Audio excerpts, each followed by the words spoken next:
Hermanos, les invito a buscar en sus Biblias 1 de Timoteo capítulo 1. 1 de Timoteo capítulo 1. Hoy vamos a estudiar desde el verso 8 hasta el verso 11.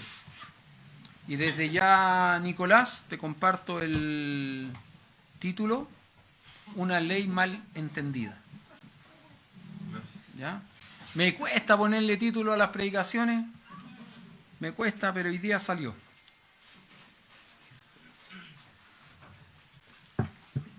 Una ley mal entendida. Veamos cómo dice el texto que vamos a estudiar en esta mañana. Pero sabemos que la ley es buena si uno la usa legítimamente. Conociendo esto, que la ley no fue dada para el justo, sino para los transgresores y desobedientes, para los impíos y pecadores, para los irreverentes y profanos, para los parricidas y matricidas, para los homicidas, para los fornicarios, para los sodomitas, para los secuestradores, para los mentirosos y los puros, y para cuanto se oponga a la sana doctrina según el glorioso evangelio del bendito Dios, que a mí me ha sido encomendado. Hermano, yo no sé si usted es de ver noticias o no. Yo trato en lo posible, cada vez que estoy en casa en el horario de las noticias, de mirar noticias. Si no estoy en casa en el horario de las noticias, trato en lo posible de mantenerme despierto hasta las noticias de la noche, de la última de la noche. Pero últimamente trato, pero no puedo. Entonces me quedo dormido antes de eso. Ahora, si no puedo ver noticias, una de las cosas que hago sí o sí, cada vez que me subo al auto pongo noticias. Yo escucho noticias. Y generalmente los que han sido alumnos míos en algún lugar saben que yo les animo a mirar noticias, a escuchar noticias. Es verdad que nosotros somos ciudadanos del cielo, ¿se acuerda? Filipenses capítulo 3, verso 20. Somos ciudadanos del cielo, desde donde esperamos el retorno de nuestro Salvador. Pero déjeme decirle una cosa, mientras sigamos caminando en las calles de barro y no en las calles de oro, nosotros tenemos que saber lo que pasa a nuestro alrededor. No podemos ser pajaritos. Debemos saber qué es lo que está sucediendo a nuestro alrededor y debemos saber cómo esas cosas nos afectan. Por eso creo que es importante ver noticias, saber qué es lo que está pasando. Ahora alguien me podría decir, sí, pero es que las noticias en Chile son todas malas. Miren, hermano, en todas partes del mundo las noticias son así. En todas partes del mundo van a hablar de problema económico, en todas partes del mundo van a hablar de delincuencia, en todas partes del mundo van a hablar de algo de ciencia, en todas las partes del mundo van a hablar de lo que más nos gusta a nosotros, deporte. ¿No es cierto? En todas partes del mundo la cosa es así. Las noticias son así. Pero nosotros tenemos que saber prestar atención a las noticias. Esta semana particularmente yo le presté atención a una noticia que me llamó la atención, pero me asustó también. Y me asustó mucho. No sé si usted sabe, pero esta semana en el Congreso se votó una ley llamada la Ley de Usurpaciones. ¿Sabía? ¿Alguien sabía de eso? ¿Sí? ¿Alguien no sabía? No tenía ni idea. Bueno. Yo no tengo mucho detalle de lo que es la ley de usurpaciones, que es donde me hace falta Iván Payalef, porque él me aclara más las cosas, ¿no? Pero una de las cosas ¿por qué me asustó la ley de usurpaciones? Porque después de que le hicieron una serie de indicaciones que no fueron aprobadas, el gobierno ingresó una serie de indicaciones a la ley. Después que el Congreso aprobó la ley, la ministra de Interior y el ministro secretario general de la Presidencia salieron a decir lo siguiente: nosotros no vamos a promulgar esta ley. El gobierno dijo eso, no la vamos a promulgar. No importa que la haya aprobado y la haya votado favorablemente el Congreso, como gobierno no la vamos a promulgar. Y déjeme decirle, ahí hay un error. El gobierno no puede negarse a promulgar una ley que el Congreso aprobó. Lo que sí puede hacer el gobierno es vetar una ley. Entonces hay un error semántico probablemente, un error de conceptos en la declaración. Ahora, ¿por qué razón el gobierno no quiere promulgar la ley? Bueno, simplemente porque la ley en una de sus partes dice lo siguiente, más o menos así, ¿no? Y aquí es donde Iván, yo no he leído en detalle la ley, simplemente he observado algunas cosas y esto es lo que me asusta, ¿no? Esta ley dice lo siguiente: si alguien viene y ocupa una propiedad, ocupa tu propiedad, tú tienes derecho a hacer la denuncia. Y después de algún tiempo, de algunas semanas, de algunos días, de algunas semanas, probablemente de un mes, tú puedes venir a recuperar tu propiedad por la fuerza. como particular. Si la policía no viene contigo, no importa, tú como particular puedes venir y ejercer la fuerza para recuperar tu propiedad. Ahora, si los que ocuparon tu propiedad son muchos y tú vienes solo, te va a ir mal. Entonces te puede hacer acompañar por otros más, po, que te vengan acompañando para recuperar tu propiedad. Entonces, a mí eso me asusta, porque creo que pone en un sentido al ciudadano en una posición indebida, porque pone al ciudadano en la posición de hacer algo que no le corresponde hacer a él, sino que le corresponde a la autoridad y a quien tiene el poder de la fuerza, en este caso Carabineros o los militares, si es que fuese el caso. ¿No es cierto? Entonces, me asusta. Pero alguien me podría decir, pero es que tú estás mal entendiendo la ley. La estás mal interpretando. Sí, puede ser. Por eso decía, ¿no? Yo necesitaría un abogado, la asesoría de un abogado en este punto, que si está mirando, quizás después me va a corregir, ¿no? Pero si no, lógicamente uno necesita entender cuál es el concepto real que tiene una ley. Por eso que la predicación de esta mañana no se va a basar en la ley de usurpaciones, es simplemente para ejemplificar e introducir el tema que vamos a estudiar hoy día. Pero por eso mismo es que hoy el tema o la predicación de esta mañana se llama y tiene este título, ¿no? Una ley malentendida. ¿Cuál ley? Fíjese lo que dice el verso 8. Pero sabemos que la ley es buena. ¿Cuándo? Si uno la usa legítimamente. ¿Se acuerda que estamos en una sección de advertencias? El apóstol Pablo, a partir del verso 3 y hasta el verso 7, comienza haciendo advertencias que aún no terminan. Y la primera advertencia a Timoteo es decirle, cuidado con los falsos maestros.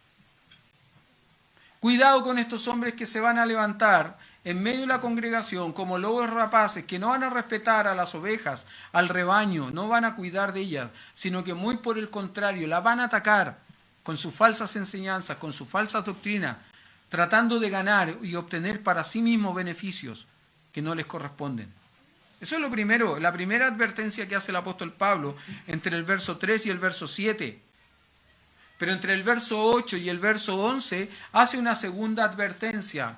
¿Y cuál es esa advertencia? Cuidado, ahora no solo con los falsos maestros, sino que ahora también cuidado con las falsas doctrinas, cuidado con las falsas enseñanzas. Ya hace 2 semanas atrás yo les mencioné o les cité una falsa enseñanza que se perfeccionó, entre comillas, que se desarrolló más en propiedad, entre comillas, a partir del segundo siglo, llamada gnosticismo, el gnosticismo. Pero esta falsa enseñanza surge a partir de los conceptos o las enseñanzas de Platón, y que en el primer siglo, en estos días, en los días del apóstol Pablo, se viene desarrollando a partir del pensamiento de un grupo llamado neoplatonista. Ahora, ¿qué es lo que decían ellos? Bueno, todo lo material es malo, todo lo espiritual es bueno. Ahora, si todo lo material es malo y todo lo espiritual es bueno, Cristo no pudo haber venido en carne. Tiene que haber venido como un espíritu. Porque si Él vino en cuerpo humano, entonces es un pecador. De ahí que el apóstol Pablo ponga tanto énfasis, por ejemplo, en textos cuando dice que al que no conoció pecado, hablando de Jesucristo, por nosotros lo hizo pecado para que nosotros fuésemos hechos justicia de Dios en él. Vamos a sentar al Gaspar en la última fila. Sí, porque tiene a la mayoría de los que están para atrás distraídos. Presten atención acá, por favor. Una pequeña pregunta. Yo les dejé una tarea para la escuela dominical la semana pasada. ¿La hicieron? ¿No? ¿Cómo se llaman las 4 letras con las cuales Dios se da a conocer a Moisés en Éxodo capítulo 3? ¿No? No, ya, para la próxima semana. ¿Cómo se llaman esas 4 letras? No cuál es el nombre. ¿Cómo se llaman? ¿Qué denominación reciben esas 4 letras? Ya, la dejamos ahí. Estábamos hablando de el diezmo, ¿verdad? ¿No? Ah, ya. ¿De qué estábamos hablando? las falsas doctrinas, la falsa enseñanza. ¿Sí? Entonces Pablo va a decir a Timoteo, cuidado con esta falsa enseñanza. ¿Se acuerda que un poco más adelante él va a decir, hay un solo Dios y un solo mediador entre Dios y los hombres, Jesucristo hombre? Y eso tiene que ver como una respuesta a este pensamiento neoplatonista. Porque va a plantear claramente que Jesucristo es el único que puede mediar entre Dios y el hombre, pero dice algo más, ¿no? Jesucristo hombre, no Jesucristo espíritu. Porque si bien es cierto, Cristo fue 100% Dios y fue 100% hombre, en Él no se halló pecado. ¿No es cierto? Porque Él es Dios. Y déjeme hacer un énfasis en este punto. Él es Dios. A veces yo he escuchado decir a personas, Él era Dios. No. No, porque Él era, es como decir, Él era en el pasado, pero dejó de serlo. No, Él es Dios. Por siempre. Él fue Dios en el pasado, es Dios en el presente y seguirá siendo Dios en el futuro. ¿Sí? Bueno, ahora Pablo va a hablar o va a hacer una pequeña advertencia contra otra falsa enseñanza que nosotros ya estudiamos cuando estudiamos el libro de Gálatas. ¿Se acuerda cuál es esa falsa enseñanza?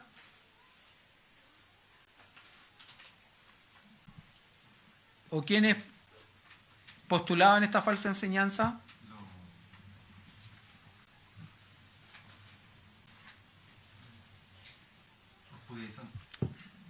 Los judaizantes. ¿Y qué decían los judaizantes?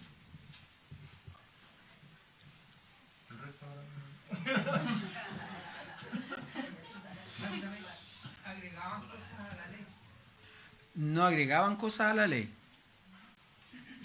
Está bien una parte de lo que estás diciendo. Ellos no agregaban cosas a la ley. Agregaban cosas a la fe. ¿Qué agregaban a la fe? Las cosas de la ley. No es que agregaran a la ley, sino que tomaban la ley y decían, mire hermano, si no hay problema, ¿usted cree en Jesucristo? Que Jesucristo es su Salvador, muy bien, pero eso se perfecciona en la medida que usted cumpla con los ritos de la ley. Si usted es un gentil, se tiene que circuncidar. Tiene que tiene que observar el día sábado, el Shabbat. Además, tiene que dejar de comer ciertas comidas que son comidas prohibidas para la nación hebrea, etcétera, etcétera. Y van agregando los ritos de la ley a la fe. Ahora, Pablo dice lo siguiente, mire lo que dice en el verso 8, interesantemente. Pero sabemos que la ley es buena. ¿Cuál ley? La ley de tránsito, la ley de usurpaciones, la ley... la LOCE, ¿cómo se llama? La ley general orgánica, sí, estudiantil, algo así, ¿no? ¿Esa ley? No. Cuando Pablo dice acá, la ley, pero sabemos que la ley, ¿dónde estoy? Pero sabemos que la ley es buena, se está refiriendo a la ley mosaica. Y básicamente a los ritos de la ley mosaica. Recuerde que los judaizantes tenían esta práctica. A ver, ¿dónde anda Pablo con su equipo? En el primer viaje decían, a ver, ¿dónde anda Pablo con Bernabé? En tal parte, ya, vamos para allá. A partir del segundo viaje decían, a ver, ¿dónde anda Pablo con Sila? En tal parte, ya, vamos para allá. Siempre iban detrás de donde iba Pablo. ¿Para qué? Porque llegaban, se establecían en el lugar donde estaba Pablo, donde Pablo había predicado el Evangelio, donde Pablo había establecido una iglesia y trataban de introducirse en esa iglesia enseñando falsas doctrinas. Ahora, déjeme decir una cosa. Generalmente estos hombres son muy astutos, son muy hábiles, porque no llegan diciendo, mire, lo que están enseñando está equivocado, está errado, ignórenlo.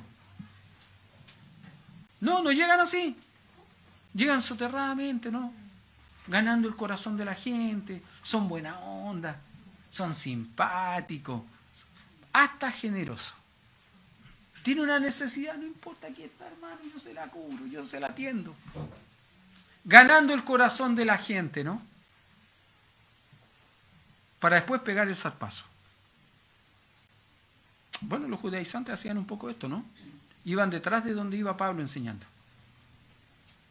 Entonces Pablo tiene que hacerle esta advertencia a Timoteo y recordarle lo siguiente: la ley no es mala.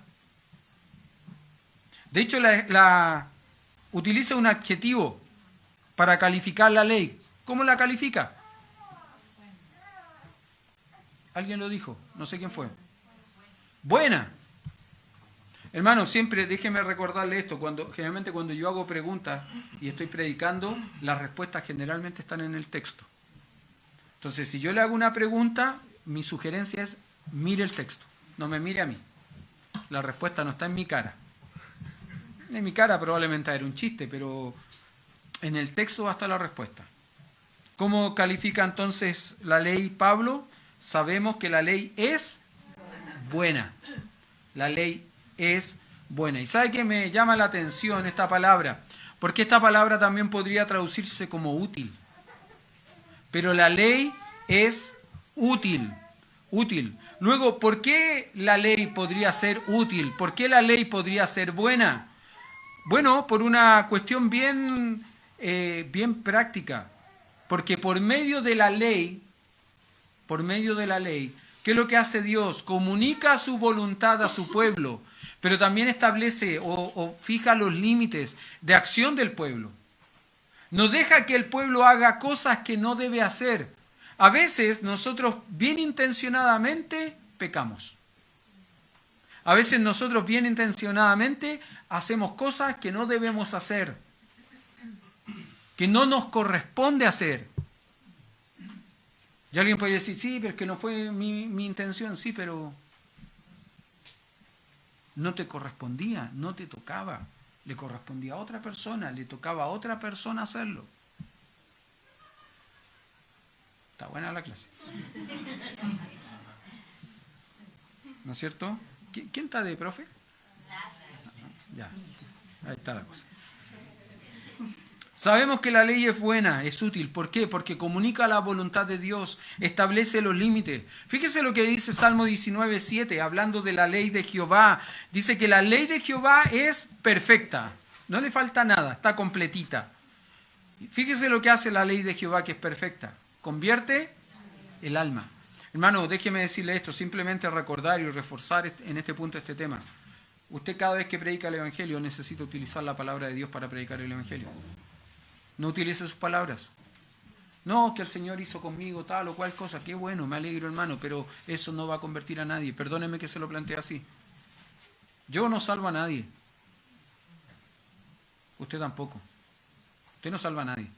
Usted no convierte a nadie. Usted no tiene el poder de hacer eso. Lo que convierte el alma es la ley de Jehová, es la palabra de Dios. Este año no se va a hacer joven involucrado, ¿no? ¿No? Me acuerdo que hace años atrás vino un muchachito de la iglesia Recoleta a predicar con evangelismo ilustrado a joven involucrado. Se presentó, lo hizo espectacular, conocía perfectamente todos los pasos, sabía cómo tomar el pincel para que no derramara la pintura, sabía cómo pintar y completar todo el cuadro. Espectacular, salvo por un detalle. No usó ni un solo versículo bíblico. Ese muchachito lo podríamos llevar a la calle, al Paseo Más, donde fuera, a presentar eso. No hubiese sido la predicación del Evangelio. Porque no presentó la palabra de Dios. Es la ley de Jehová, que es perfecta, la que convierte el alma. Es el testimonio de Jehová, que es fiel, el que hace sabio al sencillo. Por eso que es importante la ley. Por eso que la ley es buena. Por eso que la ley es útil si uno la usa legítimamente. Porque no nos permite traspasar límites que no debemos. En Proverbios, hay 2 proverbios bien interesantes. No traspases el lindero antiguo que establecieron tus padres. El peligro de traspasar el lindero antiguo es que uno se mete en lugares que no debe. Y quien determina, quien fija los límites, los linderos, eso significa la palabra lindero, límite. Quien determina los límites de acción de nosotros es la palabra de Dios. Es Dios por medio de su palabra. Si usted se fija en el Salmo 119, en los primeros versículos del Salmo 119, hace una comparación, hace un paralelo con el Salmo 1, cuando habla de que el hombre que se apoya en la palabra de Dios, que confía en la palabra de Dios, en los juicios de Dios, no va a permitir que sus caminos se desvíen.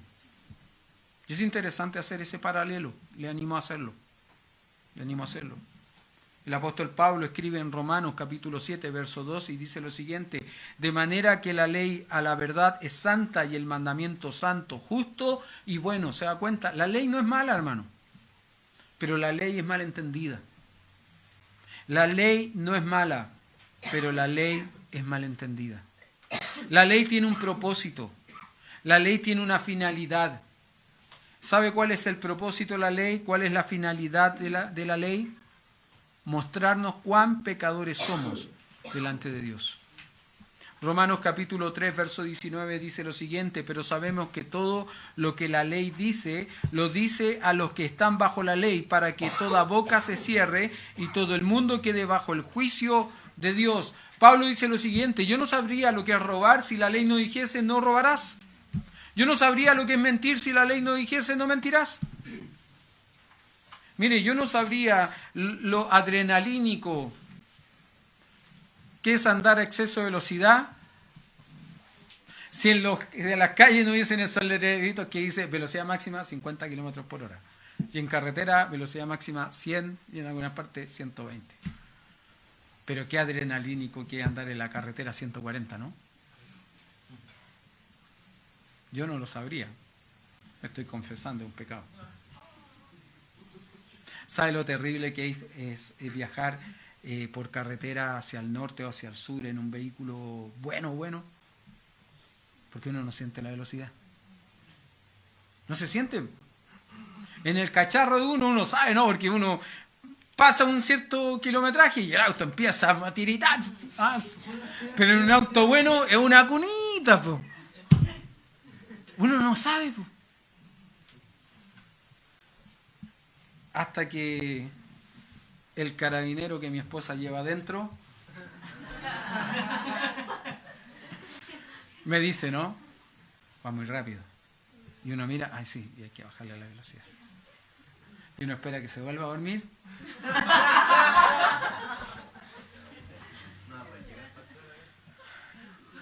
Espero que no esté escuchando. Ajá. Hermano, déjeme preguntar algo. ¿Por qué muchas veces consideramos mala la ley? ¿Por qué muchas veces a la ley le atribuimos una connotación negativa en vez de una connotación positiva? Creo sinceramente que es porque muchas veces nosotros ponemos el énfasis en las restricciones, en las limitaciones que nos impone la ley, en lugar de pensar en el cuidado de la ley. Porque si la ley en la carretera me dice maneje hasta 120 kilómetros solamente, es porque saben perfectamente que en ciertos puntos de la carretera hay puntos ciegos, de pronto se levanta neblina, de pronto cuesta más frenar o vienen muchas curvas. Y en realidad, ¿qué es lo que está haciendo la ley al poner esas restricciones? Cuidar del conductor, ¿no? Eso es lo que está haciendo. Cuando la ley dice que usted no debe manejar con trago, yo sé que ninguno de ustedes, sé que estoy tranquilo en ese sentido, ¿no? Pero cuando la ley dice que nadie debe manejar con trago, es porque evidentemente quien maneja con trago pierde el control del vehículo porque pierde el control de su propio cuerpo. Entonces no es por molestar, ¿no? No es por ser gravoso, no es por ser pesado, no, es para establecer ciertas restricciones, ciertos límites. La ley tiene ese propósito. La ley de Dios tenía un propósito y era evidenciar, era mostrar al hombre su necesidad. Eres un pecador. No puedes cumplir con los estándares de Dios porque eres un pecador. Y la Escritura, la palabra de Dios nos enseña, ¿no? Puedes guardar toda la ley y haber faltado un mandamiento pequeño, el más pequeño, pero te hace culpable de toda la ley. Y esa culpabilidad delante de Dios de toda la ley por un pequeño mandamiento simplemente te hace responsable de toda la ley y te hace, por así decirlo, te hace necesitar quien te salve, quien te cuide, quien te guarde de toda la ley que ha sido quebrantada en un pequeño mandamiento. Dice el apóstol Pablo de nuevo, en Gálatas capítulo 3, verso 4, hablando de la ley, dice que la ley es nuestro ayo que nos lleva a Cristo. 3:24, de manera que la ley ha sido nuestro ayo para llevarnos a Cristo, a fin de que fuésemos justificados por la fe. Esa es la ley. Por eso que Pablo dice en el verso 3, verso 8, pero sabemos que la ley es buena si uno la usa legítimamente. legítimamente, porque la ley nos revela nuestra incapacidad de ser justificados por nosotros mismos, producto de nuestra propia impiedad. Me gusta cómo lo plantea Pablo en Romanos capítulo 3, cuando él dice en Romanos 3, del 10 al 12, como está escrito en Isaías 53, no hay justo ni aun uno, no hay quien entienda, no hay quien busque a Dios, todos se desviaron a una, se hicieron inútiles, no hay quien haga lo bueno, no hay ni siquiera uno. Mire, déjeme decirle una cosa. A diferencia de lo que enseñaban los falsos maestros judaizantes, la ley ya no tiene poder sobre aquella persona que ha sido justificada por Cristo, declarada justa por la fe, por la gracia de Dios en la persona de Jesucristo. Por eso que en el verso 9 dice, conociendo esto, que la ley no fue dada para el justo. Pablo le está recordando a Timoteo, Timoteo, la ley no fue dada para el justo. Pero alguien me podría decir, sí, pero no hay justo ni aun uno. Bueno, si hay justo, fuera de Cristo no hay justo ni aun uno, pero con Cristo hay muchos justos. ¿Se acuerda Romanos 5.1? Justificados pues por la fe tenemos paz para con Dios. Hemos sido declarados justos delante de Dios por medio del sacrificio de Jesucristo. Por lo tanto, la ley ya no tiene poder sobre nosotros. La ley ya no tiene autoridad sobre nosotros.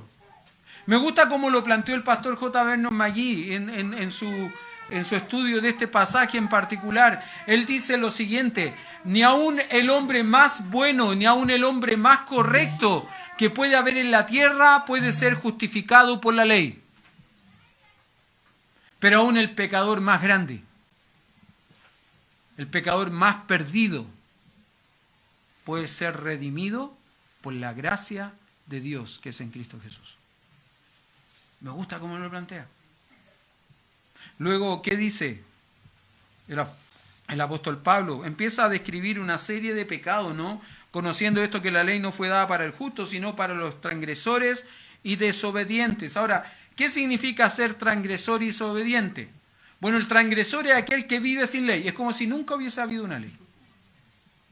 Y el desobediente es aquel que la conoce, pero no la practica, no la obedece. Luego dice, ¿qué dice? Para los impíos y pecadores. Y la idea ahí del impío es aquel que no honra a Dios. Y el pecador es aquel que ignora voluntariamente a Dios. Luego dice, para los irreverentes y profanos. Y esto tiene que ver con una mala actitud hacia aquello que representa a Dios. Hacia aquello que en un sentido busca ligarnos de nuevo con Dios, las religiones, o la religión pura y sin mácula, la verdadera, que dice Jacobo ahí en Santiago, ¿no? ¿Qué es lo que hacen estos hombres, los irreverentes y profanos? Como dije, tienen una mala actitud hacia lo que Dios representa. El irreverente no respeta a Dios con sus acciones. El profano no solamente no respeta a Dios con sus acciones, sino que también lo declara con sus palabras. ¿Conoce gente profana? Yo sí. Yo me acuerdo que estaba chico, bueno, ni tan chico, estaba en octavo básico. Y el colegio al que yo asistía siempre nos llevaban 2 o 3 veces al año a una parroquia que estaba cerquita ahí del colegio, en el paradero 18 de Santa Rosa, la parroquia Los Parrales. Y nos llevaban ahí, ¿no? 2 o 3 veces en el año, para actividades, para misa. Y para mí era extraño, ¿no? Yo ya asistía a una iglesia evangélica, ya era creyente en ese tiempo. Para mí era extraño cada vez que iba y escuchaba a mis compañeros hablando, cómo se reían, se burlaban del cura, se burlaban de las estatuas que habían en la parroquia, echaban garabatos. Y yo, para mí era terrible. Y decía, ¿pero cómo? O sea, por último, respeten el lugar, po. No creo lo mismo que usted, pero por último... ¿Sabe que cuando estudiaba para esta clase, es decir, cuando estudiaba para esta predicación y pensaba en los profanos, pensaba en esos compañeros? Ellos eran profanos. No solo mostraban irreverencia en su forma de ser dentro del templo católico, también mostraban irreverencia o eran profanos porque eran irreverentes con sus palabras, con la forma en que hablaban dentro de la iglesia. Dice algo más, ¿no? Para los parricidas y matricidas, es alguien que tiene una mala actitud hacia su familia. Un parricida es quien mata a su papá, un matricida es quien mata a su mamá. A ese punto, ¿no? Es alguien que no respeta a sus padres. Cuidado con eso, hermano. Cuidado con aquellos hijos que no respetan a sus padres. A veces la falta de respeto de un hijo hacia su padre no es solo falta de respeto hacia sus padres. A veces también es la evidencia y el sinónimo de la falta de respeto de ese muchacho por Dios. Porque recuerde que los padres como autoridad son puestas por Dios. Estos hombres, parricidas y homicidas, son gente que no respetan a sus padres. Llegan al punto incluso de matarle. Algo más dice, para los homicidas, es quien no respeta la vida del prójimo, la relativiza. Mire, déjeme decirle una cosa, no quiero entrar en el detalle, no quiero que me acusen de pastor rojo, que ya me han acusado. Pero usted sabe que en estos días se están conmemorando días especiales, ¿no? Sabe que a mí una de las cosas que más me frustra estos días es la relativización de las cosas. No, es que el desastre económico que teníamos en este país, las colas, la escasez aquí, allá, allá, justifica todas las muertes y desapariciones. No. Perdóneme. La vida de un ser humano no se relativiza. La vida de un ser humano no se compara a un kilo de pan. Ahora, la vida de un ser humano es tan válida dentro del vientre de la madre como fuera del vientre de la madre. Entonces, si yo voy a defender y voy a sufrir por detenidos desaparecidos, también voy a sufrir por un feto que está en el vientre de la madre, que puede ser abortado con libertad. Yo tengo que pelear por los dos, ¿no? Yo no puedo relativizar las cosas. Si no, sería un homicida, según el concepto que está entregando Pablo aquí en 1 Timoteo. Alguien que relativiza las cosas. Cuidado con eso. Sigue el verso 10, para los fornicarios, quienes tienen relaciones sexuales fuera del matrimonio, para los sodomitas, aquellos hombres que tienen prácticas sexuales que van contra el orden natural establecido por Dios. Eso es un sodomita, una persona que tiene prácticas sexuales fuera del orden natural que Dios ha establecido. Usted sabe que esto a los ojos de Dios es una perversión. Por más que en nuestra cultura actual nos digan, no, si no es así, porque esto viene cambiando, ¿no? Y lo tristemente, es que incluso se está tratando de introducir dentro de nuestras iglesias esta relativización. No, si no puede ser pecado. El amor es amor. La familia es familia. No, hermano, cuidado. Dios no ha cambiado esto. Este orden establecido de manera normal y natural, Dios no lo ha cambiado. Cuidado con eso. Mucho cuidado. Esta semana hablaba con una persona que me decía, mire, llegó a mi iglesia una persona que viene de Santiago, que viene de una iglesia tradicional. Cuando escuché de qué iglesia venía, le dije, sí, es una iglesia tradicional, pero también es una iglesia liberal.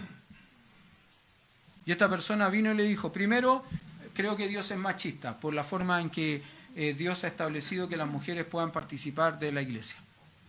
Segundo, no creo que la homosexualidad sea un pecado, amor es amor. Tercero, yo a mis hijos jamás les voy a levantar la mano para disciplinarles. Cuarto, en este punto soy vegetariano y estoy derivando para llegar a ser vegano. ¿Sabe qué? Con estas 4 cosas que me dijo esta persona, ¿saben qué pensé o no? Que el mundo está tan metido, está tan arraigado en el pensamiento y en el corazón de esa persona, está tan influenciado por las corrientes ideológicas del mundo actual, que él está trayendo todo esto a la iglesia. Y está tratando de que la iglesia se adapte al mundo. Y no está tratando de impactar el mundo con el mensaje que la iglesia tiene que transmitir. El pastor me dijo, ¿usted qué haría? Yo le diría, querido, quería darle una tarea. ¿Usted contaría los pasos de la puerta hasta la reja? ¿Cuántos son? Honestamente, Mire, hermano, perdone que lo plantee así, a veces suena feo, ¿no?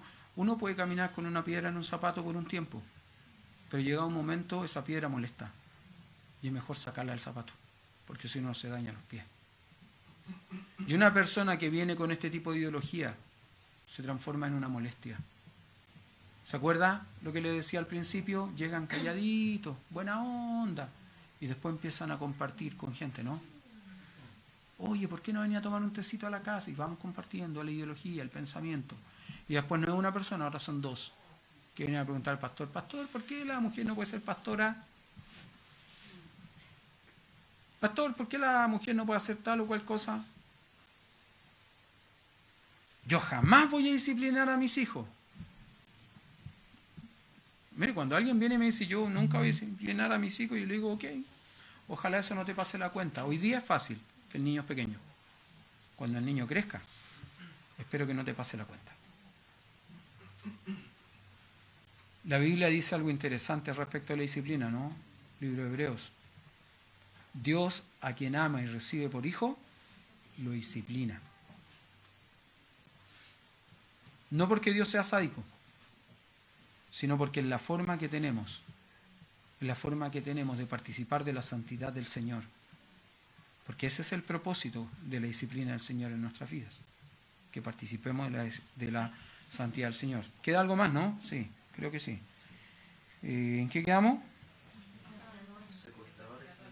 Los secuestradores. Los secuestradores, hermano, tienen que ver en esta época de la historia, tiene que ver con aquellas personas que esclavizaban, que retenían a otros para esclavizarlo y venderlo en el mercado de esclavos. Esta semana se estrenó una película en el cine, ¿sí? Sonidos de Libertad, ¿sí? A mí me ha llamado la atención todo el furor y el énfasis que ha causado esta película en el ámbito cristiano evangélico. Me ha llamado mucho la atención. A veces, hermano, simplemente, no estoy diciendo que no la vaya a ver, solo pido que sea cauteloso, sea cuidadoso. Usted sabe quién la produjo, ¿no? Un movimiento católico. ¿Sabe quién la distribuyó? Un movimiento mormón. ¿Y sabe quién la promociona? El movimiento evangélico. Qué lindo. Cuidado. Ahora, ¿por qué estoy hablando de esta película en particular? Porque esta película habla justamente de la esclavitud de niños pequeños, que son secuestrados para ofrecerlos para que hombres perversos cometan aberraciones sexuales con esos niños. Cuidado. Hasta ahí nomás, yo no le he visto la película, entonces no puedo decirle más cosas. Pero de eso trata. De eso trata.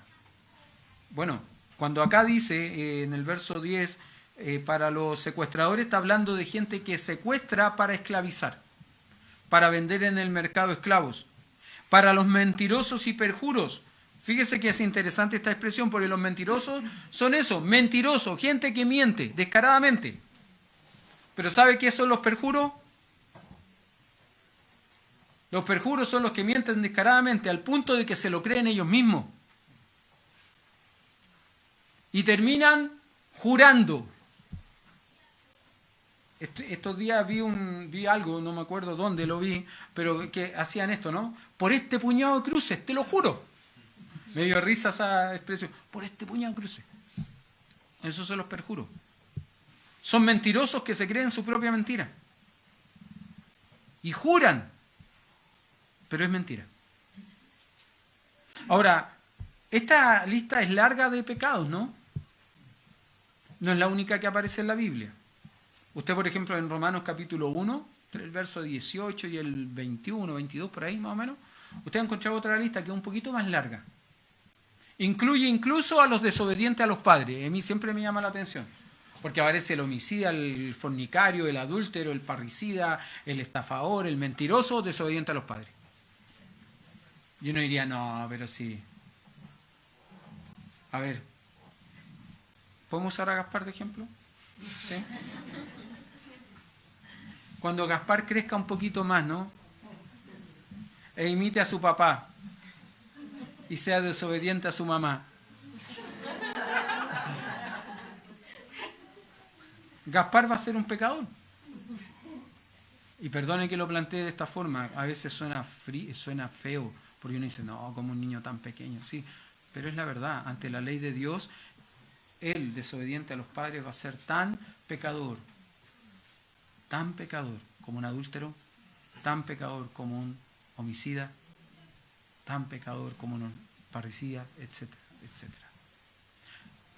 Es más larga la lista que aparece en Romanos. Creo que por lo mismo el apóstol Pablo termina el verso 10 diciendo, y para cuanto se oponga a la sana doctrina. Es como que deja abierta la puerta. Hay más cosas. Hay más pecados que se oponen a la sana doctrina. Hay más cosas que se oponen a la ley de Dios. Hay más cosas que quebrantan en definitiva, lo que es la ley de Dios. Hay más cosas que no honran a Dios.